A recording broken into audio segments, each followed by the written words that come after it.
Hey everyone, welcome back and thanks for joining me. I'm your host, Sherry, from Here on the Dark Side. Today's case is famously known on the internet for being one of the worst interrogation videos ever. A man who had just lost his girlfriend to murder was brought in and questioned. Of course, that's normal procedure, nothing wrong there. However, these officers had tunnel vision. They saw no other reason for why this woman was killed except that it was her boyfriend who was home at the time.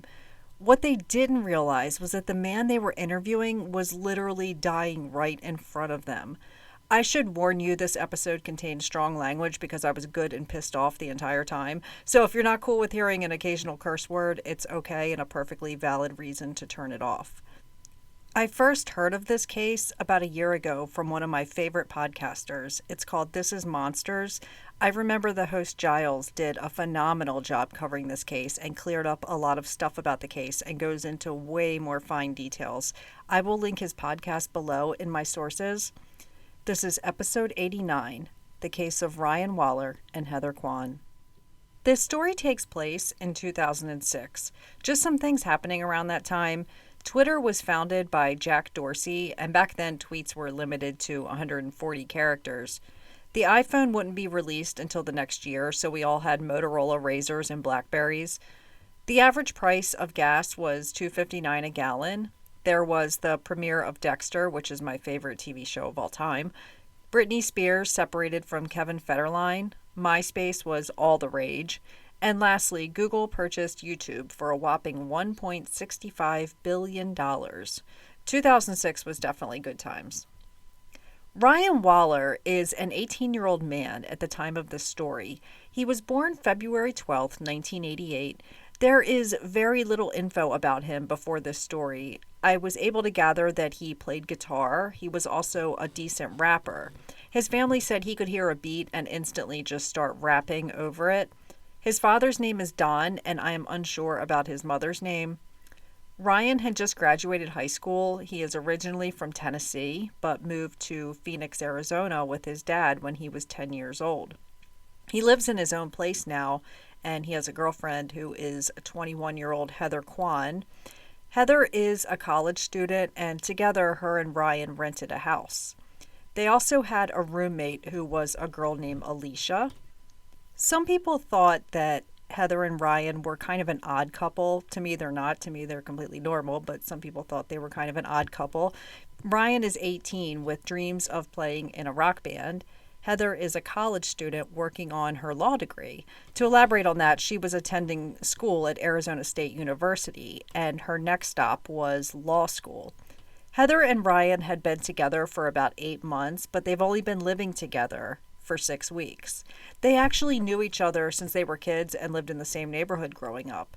Ryan and Heather are known to be good people, no issues with the law or drugs, just a decent young couple living in Phoenix, Arizona. There's 2 other characters I want to talk about that are not the upstanding citizens that Heather and Ryan are. A man named Richie Carver and his father, Larry Carver. Richie is a 24-year-old former tenant in the house that Ryan and Heather live in. No, he was not their roommate, even though it's been widely reported that he was. He had lived in the house before Heather, Ryan, and Alicia moved in. He did come back to the house a couple times to check and see if he had mail and stuff like that and maybe pick up some items that were left. Ryan and Richie didn't really know one another aside from the fact that Richie was just the guy who moved out as Ryan is moving in his stuff. There's been reports that Richie hit on Heather and this pissed Ryan off, but I can't find anything to back that up. Richie showed up in the middle of the night one night, and Ryan caught him in the backyard and asked, "What the hell are you doing here?" Richie said he had a large pet iguana that had escaped when he lived there, and he was checking the yard for it. Richie Carver and his dad Larry have extensive criminal histories. Richie, when he was 17, stabbed a guy and went to prison for 4 years. He only got 4 years because he was still a juvenile at the time. But he and his dad were basically just career criminals. And they decide that they're going to rob Ryan. But they can't have any witnesses. It'll be easy because Richie used to live there. His DNA and fingerprints and hair are all over the place, as they should be. He's a former tenant. So it won't look suspicious. They know that this new guy who moved into the house has a lot of cool shit. He's got guitars and DVD players and a stereo and lots of stuff they can steal. They know this couple is young, and what do young couples do on Christmas? They go visit family. So Richie, along with his father Larry's help, come in through the sliding glass door that night. But Heather and Ryan are home and watching TV on the couch, enjoying their Christmas day. Ryan gets up to check out what that noise was at the back door, and he is ambushed. Ryan is shot twice in the head and collapses, and then Heather is shot once in the head and dies instantly. She was 21. The two men ransack the house and steal a bunch of Ryan's stuff, his guitars and other expensive items that they had saw him carrying in when he moved in there. They assume Ryan is dead because he's out cold on the floor. I'll repeat for emphasis, Ryan was shot twice in the head. It's hard to fathom one shot to the head had killed Heather instantly, and he's been shot twice in the head. The men flee the scene with the stolen items. What they don't know is that Ryan survived the shooting. He's unconscious, but he will eventually wake up. Heather and Ryan had plans to go to Ryan's dad's house for Christmas dinner, and they hadn't shown up yet. Don tries to call and doesn't get an answer. Dinner is ready and everyone sits down to eat, but 2 chairs are still open at the table, Ryan's and Heather's. Don tries to call again and still no answer. After dinner, Don drives to his son's house and knocks on the door at 7:50 p.m., but he doesn't get an answer. So he calls the police and says they're concerned because no one is answering the door at his son's house and it looks like someone is home. He's not answering the phone. This is Christmas night, and the police department is likely short-staffed, but for whatever reason, they're really dragging their feet, and they are in no hurry to follow up on this potential missing person call. The dispatcher says she'll have an officer call him. 3.5 hours later, an officer calls him back. Don explains again that something is definitely wrong here at my son's house. The officer says, okay, we'll come out to the house and look around. We'll be there in about 30 minutes. I'm sure there's a good explanation why he's not answering his phone or whatever. Don leaves to go get a coffee up the road while he awaits the officers to arrive. In that time, he was gone, which was 15 minutes tops. Heather and Ryan's roommate, Alicia, comes home and unlocks the door and goes inside. It must have been dark or whatever because Alicia doesn't see Heather on the couch deceased and Ryan wherever he's at. She hears the knocking on the door but figures Ryan would get the door. She's on the opposite end of the house in her bedroom with the door closed and wasn't aware of all that is going on. Don doesn't know that Alicia is home when he returns. He was just out getting coffee. When the police arrive, they take their flashlights and peer between some blinds and says it looks like a body is laying there. The body was Heather's, but they don't know that at the time. They can just see a silhouette of a human body. Meanwhile, Don is outside hearing there's a body spotted inside and thinking his son is deceased. He's frantic and emotional. The police tell Ryan's family to back away from the house, and they won't allow him to come near it. The police tell them that they have to get a search warrant before they can enter the house. This process took an additional hour. By the way, I don't know what it's called, but there is a special circumstance that police can enter your home without a search warrant if they suspect a murder or someone needing medical attention. There's also if they see someone hiding their drugs. I can't remember what it's called. I probably should have looked this up. But police could have entered that house without a search warrant. I'm sure there's so many loopholes with this. So by now, another hour has passed. Ryan has been shot in the head twice, and he's somehow still alive and needs medical care and likely emergency surgery. The police arrive with a search warrant. They know there's a dead body in this house, but they don't break down the door because the house is a rental and they don't want to have to replace the door. So instead, they call a locksmith to come out and pick the lock. This is even more time that is being wasted. They pick the lock and come inside where they are greeted by Ryan. He asks, "What's going on?" I think it's important to keep in mind Ryan is 18 years old. He's never dealt with police before. He's been shot in the head twice. And what we will learn is that Ryan is experiencing severe brain damage. He is saying things that aren't making sense. He's incoherent. His brain is swelling and not getting oxygen. He's somehow able to walk, but he isn't going to be alive much longer unless he receives care. He has severely bruised eyes from the shooting and nose damage. Police think he looks like he was in a bad fight, and that's it. They yell for him to get on the ground, and he's like, "Well, what's going on?" Don sees Ryan being led out in handcuffs and is confused as hell. First, he thought it was his son's body on the couch, and now it looks like he's being arrested for murder, but Ryan isn't a murdery type. He's not even a criminal type. Ryan looks battered and bruised. What on earth is going on? Ryan is placed in the police car where he would sit for 4 hours. His dad and his mom are not allowed to go over and talk to him the entire time. This is precious time that Ryan could have been getting medical attention, but the police believe he's just been in a fight. He can't tell them he's been shot because he's experiencing brain damage. He can only ask, "What's going on?" In fact, the police tell Don, "Your son is fine. He just has a black eye." A detective named Paul Dalton of the Phoenix Police Department tells the others to take him to the station. He's going to get there after him and he's going to interrogate him. Detective Paul Dalton has been with Phoenix Police since 1989. He has an associate's and bachelor's degree in criminal justice. So you think it's a good thing. This seasoned detective is going to notice Ryan was shot and get him immediate medical attention. That's not what happened at all. Ryan is taken back to the station where his injuries were photographed a total of 43 times.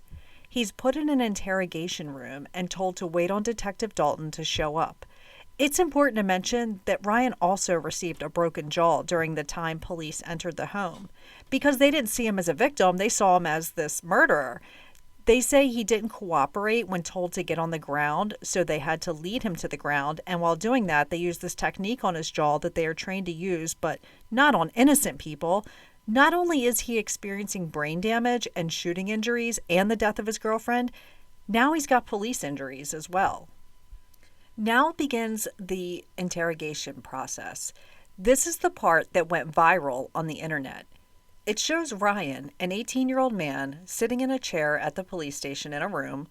Detective Dalton is across the table from him. I watched it and cried my eyes out. He looks like a scared 18-year-old sitting in the principal's office. His face is battered with huge black eyes. Not from a fight, though. He had 2 bullets in his head. He asks if he can go home. He says he just wants to go to sleep. He kept repeating, "I don't know," to Detective Dalton's questions. He appears at first to just be extremely intoxicated. Picture yourself asking questions to a really drunk friend, like, "Where do you live?" And the person's like, "I don't know, man." That's basically what Ryan sounded like. But we know Ryan is not intoxicated. In fact, Ryan shouldn't even be alive. He's got traumatic brain injuries that are affecting his ability to give clear answers, and he still has bullets in his head, but he is unable to convey to this detective that he's been shot, and the detective isn't picking up on it, even with all these injuries. This footage was analyzed by medical professionals, and they all agree that Ryan is answering the questions, but he isn't able to give the right answers due to his brain injury. His brain wires aren't working properly. When Ryan is sitting in the room alone waiting, he takes one of the handcuffs that are attached to the table and handcuffs the wrist himself. Detective Dalton asks him if he graduated high school. He says he doesn't know. Ryan had graduated just the previous year, so this is a simple, easy answer, but Ryan can't answer it correctly. He asks what was the highest grade he completed, and Ryan answers B. This detective still doesn't see anything wrong. Ryan keeps answering, I don't know, I just want to go home." When asked if he and Heather had an argument, he responds with, "I don't think so. I forget." Detective Dalton thinks he's just avoiding the answers and is treating him like a piece of shit murder suspect. He asks who hit him in the eye that caused it to look like that.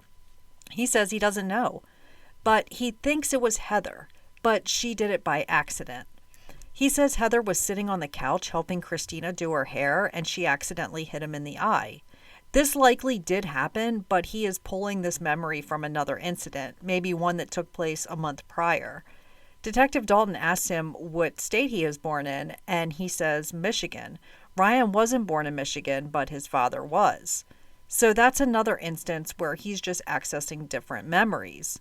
He asks Heather's last name, and he says he doesn't know. What I see is Ryan being truthful and answering the questions as best as he can with all that he has going on. Ryan is understandably sounding almost whiny at this point, and that's not an insult. I'm just describing his voice at the time and that he is crying for help inside and he's not getting it. In fact, Ryan is a hero for trying to help, even though he has no idea what is going on. He's extremely confused. This interview is the reason why there's the rumor that Richie was Ryan's roommate. If you Google this case, it's going to come up that Richie was Ryan's roommate. Detective Dalton asks him, "Was Richie your roommate?" And Ryan responded with, "He used to be." What he actually meant was he was a former tenant. I don't know if he knows at this point that Heather was shot right in front of him. When asked if he had a girlfriend, Ryan responds with, "I don't know." Detective says, "Well, who's Heather then?" He says, "I don't know." Partway into the interview, he seems to come around some. He brings up Richie Carver and his father. Detective Dalton asks, "Well, who's Richie Carver?" And he says, "He's Heather's brother." Side note, they are not brother and sister and don't even know one another. He said Richie and his dad came over with bow and arrows and shot at them, but it wasn't a bow and arrow, it was a gun. And then he actually says, "Well, it was 2 revolvers." The detective seems annoyed and frustrated and says, "First you said it was bow and arrows, and now you're telling me it's a gun." Ryan keeps repeating, "I don't know what happened." Ryan also realizes he's been shot in the eye, almost like little bits of info are coming to him. Detective Dalton tells him that if he was shot in the eye with a gun, he'd be dead. You weren't shot in the eye. At that point, Ryan says loudly, "How do you know that?" Ryan says he just wants to go to sleep. Detective Dalton says, "You're not going to sleep." And Ryan begins complaining that his head hurts. Detective Dalton leans in to take a closer look at Ryan and says he needs to excuse himself. He could see upon inspecting his eye that Ryan was clearly shot twice. He goes and asks for medical personnel to come take a look. Keep in mind, they took 43 fucking photos of his injuries before they sat him in that room, but couldn't figure out that he had been shot. This isn't some BB gun type injury. He was shot with a real gun, the same one that killed his girlfriend Heather. Ryan is super lucky to be alive, but he is literally dying right in front of them, and they are wasting precious time that he could have been having emergency surgery. I want to pause for a moment to discuss this other young person's life who was lost during this time. Heather Quan had graduated high school 3 years ago. She was a student at Arizona State University, and her next step was law school. She wanted to be a prosecutor and put away bad guys, just like the ones that killed her. She volunteered her time as a big sister in the local Big Sister, Big Brother program. It's basically a program that pairs older students with young kids to help mentor them. Her parents are Terry and Robert, and she has a brother named Andrew. She was a sweet girl who was driven to do good in the world, and she loved her boyfriend Ryan. When the EMTs and paramedics arrive at the police station and go into the room, it was a big oh shit moment, as it should be. They take one look at him and they know he needs immediate medical attention. In fact, he may be past that point at this time. Ryan is dying. Ryan is not some criminal. He's not a murderer. He was a victim of a home invasion. On top of everything else, his items were stolen, his guitars, his electronics. All this stuff these 2 murderers didn't have and they wanted from him. Ryan is rushed to St. Joseph's Hospital. Don receives a call from the hospital and they tell him his son Ryan is in critical condition. One of the bullets had gone up through his nose and up into his brain. Doing that made some of the fluids head up there too, and it was now infected. Since some time had passed, it would be too dangerous to operate while infected. So they pumped him full of antibiotics and had to wait until December 28th to do the surgery. That's 3 days later. These are doctors, and they're looking at him like, did you all not see that he had been shot and was just miraculously walking around? He also had a fractured skull, and 6 pieces of his eye socket were lodged into his brain. None of these officers are coming to the hospital to check on him or see how he's doing. Ryan spent 35 days recovering in the hospital. Once he was home for 2 weeks, Detective Dalton finally comes out to see him at his house and ask questions about who shot him. Ryan tells him once again it was Richie Carver and his dad Larry. It would take another 4 days until Richie was arrested. His dad Larry hears that Richie's been arrested and decides he's going to run. Richie might start talking and, might bring up my name. But a few days later, Richie's mother goes to the police station and says, look, it wasn't just my son who did this murder. His dad was a big part of it too. She's basically just turning in her husband because she doesn't want her son to be the one who takes the complete fall for it. She said Larry came in that night and said, I got to get out of here. I fucked up. We just killed 2 people. So Larry is located and arrested.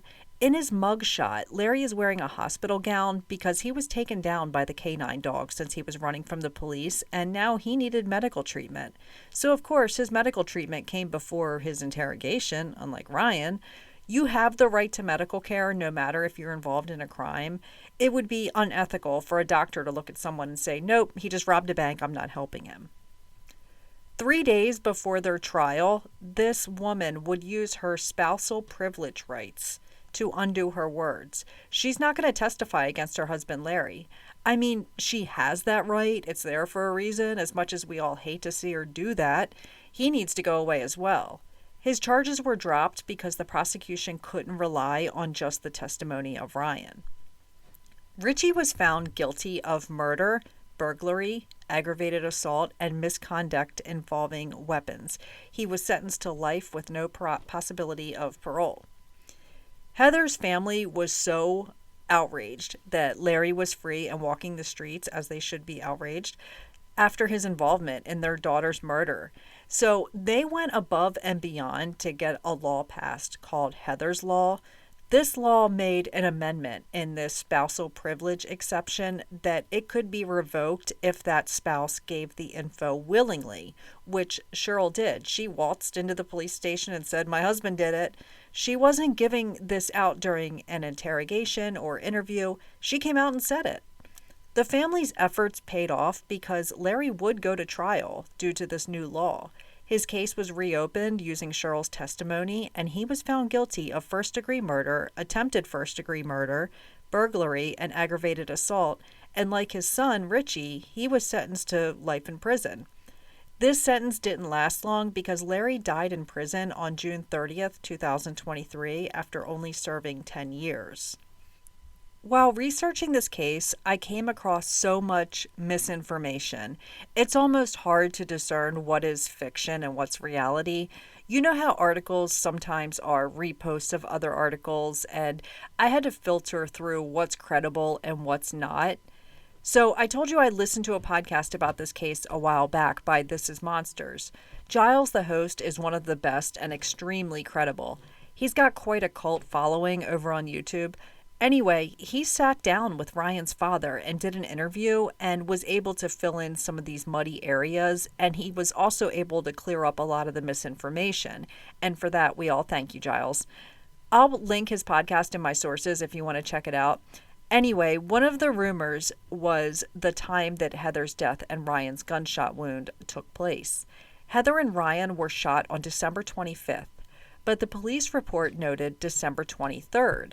The way they came up with December 23rd was that the two of them had ordered pizza on the 23rd, and a delivery driver was said to be the last person to see them. But Heather's autopsy showed that she died on December 25th. Plus, Ryan's injuries were not consistent with 2-day-old injuries. They appeared no more than a couple hours old. A doctor reviewed the photos and said if it had happened 2 days prior, there would be some scabbing and healing going on. Ryan didn't have that. It's hard to see him close up in the interrogation video, but the high-def photos released showed he was still bleeding and everything looks very fresh. By putting December 23rd, it could be an honest mistake on the police report, or it could be that they are trying to put more time in between Ryan's injuries and when he received medical attention. Another rumor is that Richie was a former roommate of Heather and Ryan. He was not. They barely knew each other. As I mentioned earlier, Richie was a former tenant of the home that Ryan was renting and had went back to get his mail a couple times and just pick up a couple items, but that's it. Don and Ryan attempted to sue the Phoenix Police Department for $15 million for Ryan not receiving medical care right away and for being treated like a murderer right off the bat. They feel that Ryan would not have had the medical problems he had from a result of the shooting if he would have been taken right to a hospital and not had a 6-hour delay. The lawsuit never made it to trial and it was dismissed. No one in the Phoenix Police Department was held accountable, and Detective Dalton would eventually retire and is living the good life on his retirement income. I also read that he teaches a investigator's training course at the local college. From what I can find, no one from the Phoenix Police Department ever apologized, and no wrongdoing was found in their, air quotes, investigation into the matter of Ryan's interrogation. During Giles from This Is Monsters interview with Ryan's dad, he gave us a glimpse into Ryan's life after the shooting, since I could find literally zero information, which is fine. Ryan had a hard life. He had to move back in with his parents so they could care for him. He had multiple surgeries. He had both eyes removed during surgery, but his right eye was put back in. He ultimately lost his left eye. He had lots of troubles with his memories and oftentimes repeated the same story, almost like dementia-like symptoms. But his biggest issue was he had a lot of seizures. He would have these violent seizures, and you never knew when they were going to come.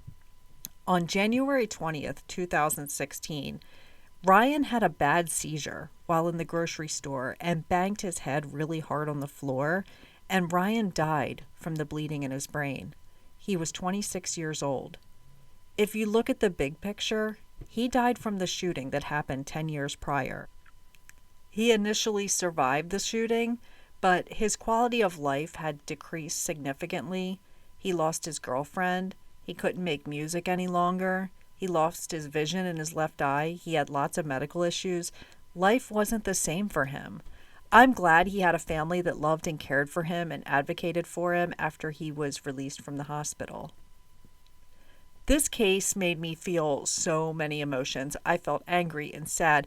I hate knowing that the police got off scot-free, but I'm glad that Richie is put away for life for Heather's murder and Ryan's attempted murder. I can't imagine Ryan's family watching that interrogation video and not wanting to jump through the screen. Imagine it being your own 18-year-old in that seat, or yourself at 18 years old. If Heather were alive today in 2023, she would be 38 and Ryan would be 35 years old. Heather's mom, who mostly remained private, posted something on Heather's memorial page in 2021. She said, "It's been 15 years today. It's taking me this long for me, Heather's mom, to be able to post anything in public about the most heartbreaking, painful thing I've ever had to endure, the loss of a child. My son and daughter are the most precious things in my life. I would have given my life for Heather to have been able to continue living her life. Unfortunately, I was not given that option. My heart is also so very broken for the loss of Ryan's life. I am so very glad I got to know him, despite the incredibly devastating circumstances that brought us together. I will be forever grateful to him and all of the others that helped to put away the murders that took my precious daughter away from me and her family and the life she so deserved to live. Thank you to all who have supported us through these difficult times and to put Heather's murderers away for life so they could never do this again. We are forever grateful." Rest in peace to both Heather and Ryan. That's it for this week, and I'll see you all again soon. Take care, and much love to you all.